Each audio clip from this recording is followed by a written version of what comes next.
অল্প অল্প করে নেই তো না এই দুই খালি মাছ চলে পানি চলে ওই পানি তো এতে বসাই দিয়েছে আনার পাশে নিজের তবে তুমি যখন মাছ ওইদিকে আর ওটা জাম তো পাবদা মাছ ছাড়ার প্রস্তুতি চলছে।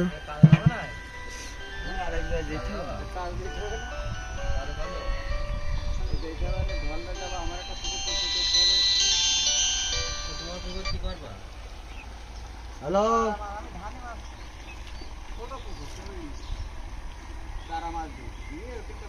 তোমার লাইনে পাঙাশ কাট দিচ্ছ তোমার লাইনে পাঙাশ কাট দিচ্ছ পাঙাশ আর নেই তো ঢলদা ঢলদা পাঙাশ কাট দিচ্ছে এই ইয়ার কাজ করে শান্তরি কাজ করে কি শান্তরি মাছ হ্যাঁ সন্ন্যাসী তো কোন জায়গায় পুরা ডাইরেক্ট বাড়ি ডাইরেক্ট সমস্ত বাড়ি সন্ন্যাসী কোন জায়গার বাড়ি